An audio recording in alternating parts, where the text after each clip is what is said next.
adjust dulu. Bagi H dia nampak. Hai, Assalamualaikum warahmatullahi wabarakatuh dan salam sejahtera. Welcome back to my channel. Thank you very much masih lagi sudi view video-video saya dekat dalam my YouTube channel ni, dan terima kasih sebab sudi subscribe. Yang belum subscribe, tekan butang merah dekat bawah tu, dan jangan lupa tekan juga butang notification supaya anda tidak ketinggalan semua video dekat dalam my YouTube channel ni. Okey. Hari ni punya video memang ada sedikit lain daripada yang video-video yang saya pernah buat sebelum ini. Ada masa saya buat video reaction, ada masanya saya buat video review kan. So hari ni saya nak sembang santai dengan anda dan bercerita tentang pengalaman kehidupan. Okay, supaya kita boleh sama-sama dapat manfaat daripada apa yang saya cuba sampaikan dekat sini, dan mungkin juga boleh menjawab beberapa persoalan. Bagaimana saya boleh tahu sama ada orang yang dalam relationship, ataupun mungkin anda fikirkan someone tersebut akan ada satu relationship dengan anda adalah orang yang tepat ataupun tidak. So saya selalu dapat soalan ni daripada my client, okay, daripada orang yang pernah berjumpa dengan saya bertanya tentang relationship kan. Soalan ni, macam mana kita nak tahu sama ada orang tu tepat untuk kita ataupun tidak. Saya takut nanti bila saya couple dengan dia, bila saya kahwin dengan dia, bila saya tunang dengan dia, end up saya dengan dia tak sesuai, ataupun maybe dia berlaku curang. Kan banyak kes curang sekarang kan. Dan kalau anda masih ingat dalam beberapa minggu yang lepas, bila satu video yang ditularkan oleh bekas isteri kepada Dr. Hanafi, bila dia share video tersebut, ada mesej yang saya terima daripada beberapa orang bertanya berkenaan menyatakan kerisauan mereka lah. Cakap risaulah tengok keadaan macam ni, takut nanti my husband ataupun saya punya wife akan berlaku curang dengan saya. So bila nak menjawab persoalan daripada orang kan, saya selalu rasa macam macam mana saya nak jawab dengan cara jawapan saya ni boleh membantu mereka untuk lebih yakin dalam membuat keputusan yang besar dalam hidup. Of course, keputusan untuk mengahwini seseorang itu adalah satu keputusan yang besar. Jadi saya harap apa yang saya kongsikan dekat sini anda boleh dapat manfaat, sebab saya akan jawab persoalan tersebut di hujung video ini. Okay, dan video ini mungkin sedikit panjang. Saya tak tahu, maybe 1 jam ataupun 30 minit, I'm not sure. So saya ceritakan daripada awal. Mungkin ramai yang tak tahu yang saya berkahwin dalam usia yang muda. Saya berkahwin dalam usia saya 23-24 tahun. Mungkin pada orang bukan muda sangat lah, tapi untuk zaman pada ketika itu 24 tahun itu adalah satu usia yang masih muda. Apatah lagi saya belum bekerja secara tetap pada ketika itu. Saya masih bekerja sebagai guru sandaran tidak terlatih dekat beberapa buah sekolah. Dan kemudian bila membuat keputusan untuk berkahwin tu, ramai yang mempersoalkan pada peringkat awal, kenapa kahwin pada usia yang macam tu, kenapa kahwin dengan someone yang you baru kenal, macam tu lah lebih kurang. Dan persoalan-persoalan tu saya tak dapat jawab, kecuali saya boleh terangkan dalam bentuk video seperti inilah, supaya anda boleh dapat manfaat daripada apa yang saya terangkan. Berapa kali saya ulang benda yang sama kan. Okay, this thing is not scripted. Okay, maksudnya ini betul-betul penceritaan pengalaman saya. Nak kata saya tak pernah bercinta, sangat tipu. Okay, saya tak pernah saya pernah bercinta. Saya tak pernah curang dengan orang. Okay, macam kau nampak pada title is clickbait only, I'm so sorry for that. Okay, saya pernah bercinta, tapi saya tak pernah curang, dan saya pernah dicurangi. Tapi saya tak pasti sama ada saya dicurangi ataupun saya merupakan someone yang menjadi elemen dalam kecurangan tersebut. Okay, nanti saya jelaskan bagaimana. Orang yang pertama yang berjaya mencuri hati saya, orang, kalau tak salah saya, dia orang Johor kalau tak salah saya lah. Cerita dia macam ni. Saya ceritakan dululah supaya anda boleh faham. Cerita dia macam ni, macam mana lupa dah. Ingat-ingat lupa. Saya berjumpa dengan one guys ni, okay, seorang lelaki ni.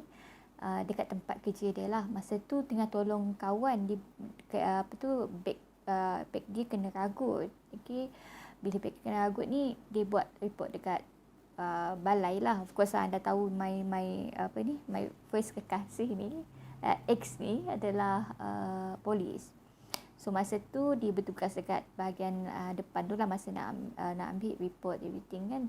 So kawan ni isilah satu form ni, dia isi form dan ialah bagi everything kan, every detail.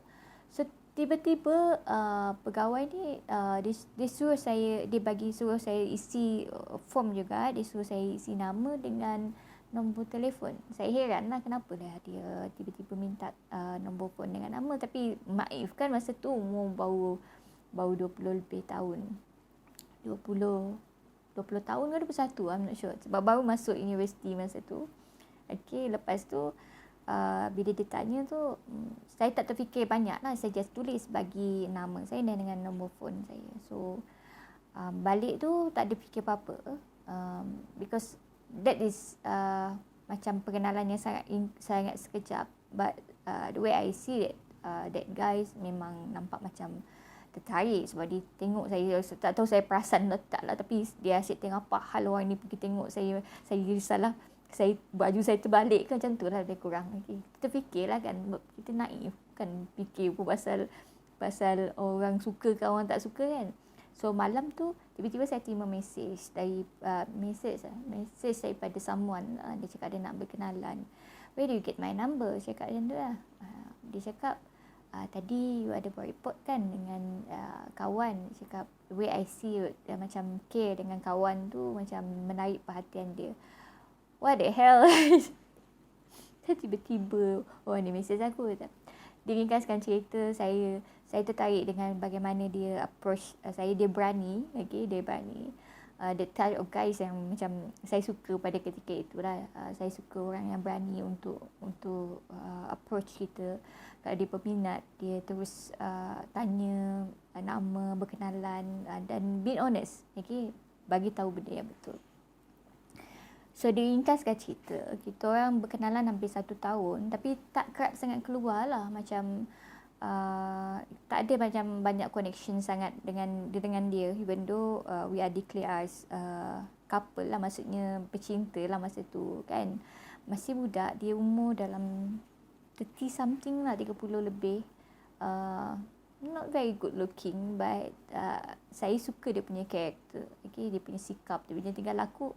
I like it sebab dia jenis orang yang very outspoken. Dia bila dia bercakap, dia pandai melantunkan perkataan. Kemudian dia punya karakter yang saya suka adalah dia memang kalau dia sukakan someone, dia nampak dia sukakan someone tu. So itu yang saya suka pada that guys lah. Okay. So diringkaskan cerita, tiba-tiba macam kita orang tak ada gaduh, tak ada apa-apa. Tiba-tiba dia cakap pasal dia sakit. Dia sakit. Dia cakap masa tu tak salah saya dia. Sorry saya hilang memori sikit pasal cerita tu. Sebab dah lama kan. Dia cakap dia ada sakit leukemia kalau tak salah. Dia macam tak ada tempoh masa yang lama lagi lah. Memang old school lah dia punya alasan. Tiba-tiba dia menghilangkan diri kan. Dia cakap dia sakit. So saya carilah dia sebab saya tahu tempat kerja dia kat mana. So saya carilah dia dekat mana kan. Masa tu dalam beberapa ketika juga kita orang jarang jumpa. Memang jarang jumpa sebab saya sibuk dengan belajar. My focus masa tu bukan pasal relationship, tapi saya lebih fokus kepada pelajaran saya. Saya memang kalau waktu kerja saya workaholic, kalau masa study saya memang kuat belajar. Saya tak ada main-main. Okay, memang kuat belajar. So memang rajin belajar lah. So masa tu fokus pasal pelajaran, bukan pasal relationship. So maybe dia rasa macam sedikit abai ke, saya fikir macam tu. Tapi kita orang tak ada gaduh. Tiba-tiba dia menghilangkan diri. So macam yang nampak tadi kan, he is full of character yang saya suka, yang saya minat. Macam ciri-ciri yang saya beritahu tadi.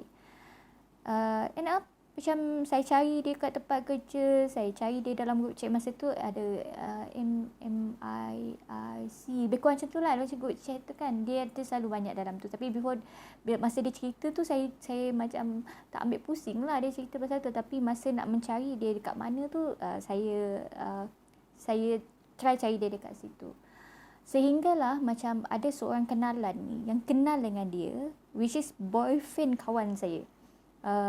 Kita orang dah setahun kenal kan, baru saya tahu yang dia ni kenal dengan this guys, okay, yang ex saya tadi. So dia bagi tahu saya sebenarnya Mida, that guys is duda, anak 2. Saya tak tahu, 1 tahun saya kata, saya tak ada macam tak ada clue, maybe sebab saya naif lah, saya terlalu lurus, okay. Saya tak tahu dia duda anak 2. Dia ada duda anak 2. Should be okay lah, tak ada masalah, dia duda kan, duda anak 2. So saya even though macam masih sangat-sangat muda pada ketika itu, saya tak suka orang tipu saya lah kan, okay. Then dia cakap lagi, that guys, kalau dia sebenarnya tunang orang. That's why saya cakap tadi, saya tak tahu saya dicurangi ke saya ni ejen kepada kecurangan orang lain. Maksudnya orang ketiga tu tadi. Even though saya tak tahu pun perkara tersebut, saya tak tahu dia dah bertunang. So kawan tadi yang laki kenalan boyfriend kepada kawan saya tadi, ditunjuklah gambar yang yang ex saya tadi dah kahwin. Okay, masa itulah, masa dia cerita tu dia cakap dia dah kahwin. So memang saya totally heartbroken. Saya sangat-sangat kecewa dengan hal tersebut. Even though my parents, my sibling also crying at that time. Okay, masa ketika tu, kenapa dia orang nangis? Because of mereka tahu Hamidah ni jenis macam mana. Saya bukan jenis orang yang mudah untuk buka hati pada someone. Okay, nak kata saya famous sangat, orang banyak suka, tak adalah juga kan. Tapi adalah yang berminat. Cuma saya jenis orang yang sangat reserve. Saya sangat-sangat berhati-hati. Tapi tak tahu kenapa, saya fall in love with him. And then saya rasa macam, oh, he is the one. Okay, I want this relationship to be serious kan. Saya memang dah beritahu my parents, and my parents tak setuju pada ketika itu. Cuma dia orang tahu this is my first relationship. Mereka nak bagi sokongan lah, walaupun mereka nampak macam mereka tak setuju dengan hubungan tersebut. Okay, tapi mereka happy because of saya ada someone yang yang ada relationship dengan saya. Okay, sebab dia orang risau juga bila tengok saya tak ada berkawan dengan lelaki kan. Even masa sekolah menengah ke apa ke, masa sebelum masuk universiti, saya tak berkawan dengan orang. Saya tak berkawan, maksud berkawan ni masa ada hubungan yang serius dengan lelaki lah. So lepas daripada tu saya sangat heartbroken lah. Okay, sangat kecewa. For just one month, every night saya akan drive kereta. Kalau tak ada kelas pada sebelah malam lah, saya akan drive kereta, pusing 1 kk, and then berhenti dekat depan tempat kerja dia, dan just duduk dekat situ, sebab saya tak ada penutup kepada kisah tersebut.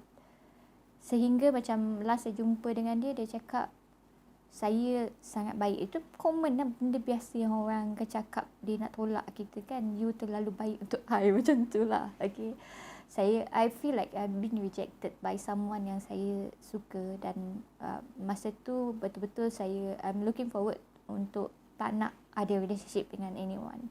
Hinggalah saya jumpa my ex yang kedua. Okay, there's the first one and the second one.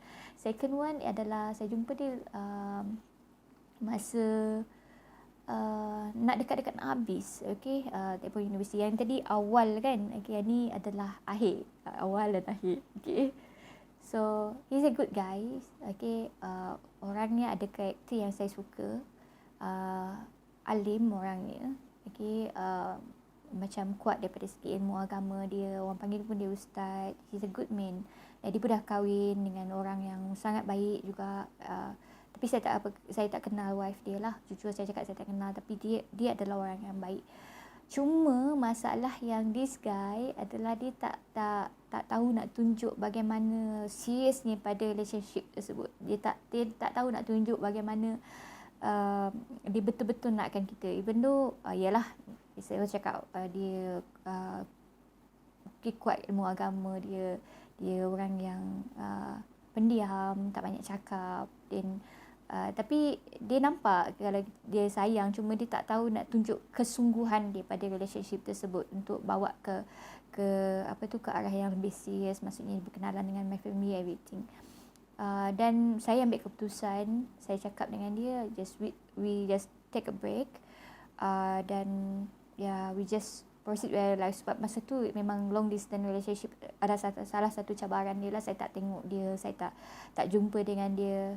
Okay, itu salah satu cabaran kenapa saya tak dapat nampak kesungguhan dia. Okay, nak datang ke tempat saya pun sebab dia jauh, dia orang Kelantan, so saya orang Sarawak, so nampak macam daripada segi barrier, daripada segi tempat, jarak tu dan culture maybe, okay, yang mungkin menyukarkan kita orang untuk macam get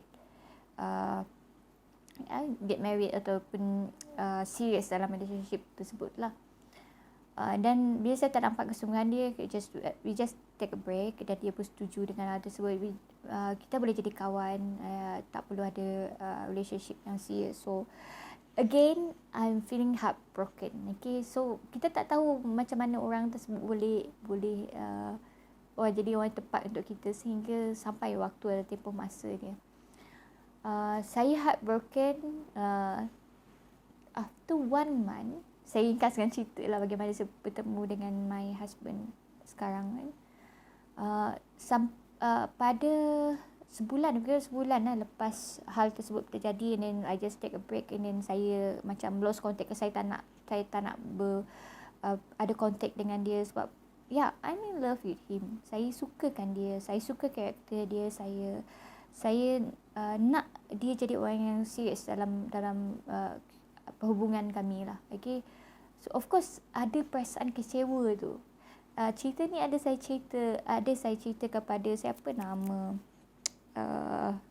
YouTuber dulu, Aiman Azlan kalau tak salah. Saya pernah cerita kepada dia dan dia ada buat story. Nanti saya letak pada orang description dekat bawah. Itu cerita saya berkenaan dengan relationship ni, macam mana saya bertemu dengan my husband lah. So after 1 month kan, dengan heartbroken dia, macam tempoh yang saya sebelum ni dalam 1 bulan kan, saya sedih kan, macam hubungan ni pun tak berjaya. Jumpa yang kaki temberang jumpa orang yang tak serius. Okay, so yang ketiga, yang ni adalah my husband right now. So macam mana saya bertemu dengan dia, jujurnya, okay, saya sangat tak suka my husband, okay, before dia jadi my husband lah. Okay, of course saya sangat orang cakap ni, menyampah tengok dia. Tak tahu kenapa, macam dia pun tak buat salah apa-apa kan, tapi dia saya menyampah tengok dia kan. Entahlah, tak tahu kenapa. Tapi first time jumpa dia, masa first day saya masuk mengajar dekat sekolah. Sebab before that saya pun mengajar juga dekat sekolah-sekolah lain. Tapi itu sekolah, kalau tak salah saya sekolah ketiga saya mengajar. So saya bersambung saya jadi guru sandaran tidak terlatih ni dalam tempoh 2 tahun non-stop. Okay, memang start daripada habis saya study, habis praktikal kalau tak salah saya, next Monday dia saya terus masuk mengajar. So masa saya memang non-stop lah. So masa hari pertama tu tersempak dengan dia. Dia pandang saya mata macam ni lah. Macam nak telan orang tau. Dia tengok ke saya, apa hal lelaki ni tengok aku macam nak telan orang. Saya betul-betul menyampah tengok dia. Saya tak tahu, saya tak suka. Even though dia orang kampung, sama tempat dengan saya, tak berkenal dengan dia sangat. Tapi dia pernah lah usia saya before that, masa umur saya belasan tahun. Okay, masa sekolah, I just ignore. Saya tak suka, I don't like that guy. Okay, so masa pertama kali jumpa tu, itu yang macam bila saya tengok mata dia macam tu kan, pandang gitu macam baby terkejut. Okay, mata dia pun besar juga. Mata macam ni. So after tu macam saya masih ingat lagi, masa tengok macam ni, lillahi, ini yang saya masa pengalaman tu lah. Okay, saya pertama kali tengok dia, dan ada satu bisikan, saya tak tahu saya dengar suara atau satu bisikan dalam hati, Hamidah, that guys, lelaki tu akan jadi you punya husband. Saya tersentak, and then saya terus keluar. saya bawa buku dah salah, saya nak pergi mengajar lah. Ini saya terfikir suara tersebut. Kenapa dalam masa yang sama you benci that guys, tapi dalam hati you cakap, Midah, that guys nanti akan jadi you punya husband. So saya sangat terkejut dengan hal tersebut. Dan diringkaskan cerita, dia add saya ke saya add dia dalam FB. Saya lupa. Saya rasa dia add saya kot dalam FB. So kita orang berbual lah, bercakap. Dia share pengalaman dia as a teachers. Okay, dia ada benda yang macam saya perlu ambil, sebab dia approach saya dulu kan. So saya tanyalah berkenaan dengan macam mana nak mengajar dengan, sebab saya bukan ada basic dalam bahagian pendidikan. Jadi dia banyak ajar lah. Okay, kita orang share pengalaman, kita share apa. Hinggalah sampai satu saat dia rasa macam dia selesa dengan saya bila bercakap. So dia cakap dia nak berkenalan dengan saya dengan lebih lebih baik lah, maksudnya dia lebih serius lah, maksudnya dia nak ada hubungan yang lebih serius. So saya cakap dengan dia, saya ada pengalaman buruk before this. Okay, ada bercinta dengan duda dan tunang orang tanpa saya sendiri tahu dalam tempoh 1 tahun. Okay, kemudian saya pun pernah saya baru putus perhubungan dengan someone. So saya tak nak ada keadaan macam bercinta lagi dah. Kalau betul you nak jadi macam serius untuk saya, boleh je cakap jumpa my parents and then bagi tahulah yang apa niat you kan, apa niat dia untuk perhubungan tersebut. So saya ingat masa ketika, sebab dia is naughty guys, I guess. Sebab saya ingat tadi dia takkan datang punya kan. Okay, so saya bukan cabar dia, tapi saya macam fikirlah, tak mustahil lah dia ni akan datang jumpa my parent and then cakap pasal nak kahwin atau nak ada relationship yang serius dengan saya. Tak mungkin. Okay, tak mungkin. End up 2 days or 3 days after that, dia datang jumpa my parents and then minta restu daripada mak dan ayah saya untuk jadikan saya isteri dia. Ya. Saya terkejut. My parents setuju. Dan pada ketika itu saya masih macam apa saya nak buat betul ke keputusan yang saya buat ni? Dan satu hint yang Allah bagi pada ketika itu adalah tenang. Maksudnya you tak ada feeling dengan dia, you tak ada, of course you tak ada feeling dengan, because of you ada perasaan sayang tersebut pada orang lain before that, tapi you tak ada feeling dengan that guys, and then you want to get married with that guys. Sebab itu kadang orang tanya, macam mana you boleh fikir you nak teruskan perkahwinan tersebut? Sebab perkahwinan bukan perjudian yang boleh you boleh you cuba dan kemudian tak sesuai and then cerai. No. Okay, perkahwinan kita nak seumur hidup. Jadi macam mana you sure sangat he is the one? Saya cakap, saya pun tak tahu bagaimana, tapi hati saya rasa tenang. Dan satu lagi adalah saya tahu bahawa pertemuan antara saya dengan dia, sekiranya Allah tidak mengizinkan benda tersebut menjadi satu hubungan yang baik, hubungan yang elok, dia akan putuskan benda tersebut tengah-tengah jalan. Tapi if it's good for us, baik untuk kita, dia akan lancarkan segala-galanya.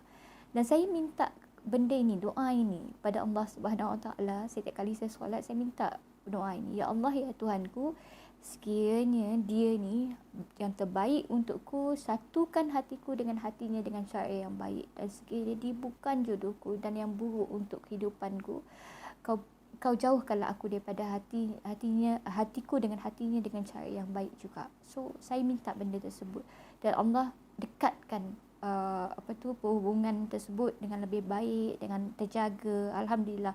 Dan after 2 minggu selepas pertemuan tu, dia datang, dia bawa keluarga dia datang merisik, ramai kat rumah masa ketika itu, datang merisik. Dan kemudian kita orang bertunang, dan lepas bertunang we get married after 1 month.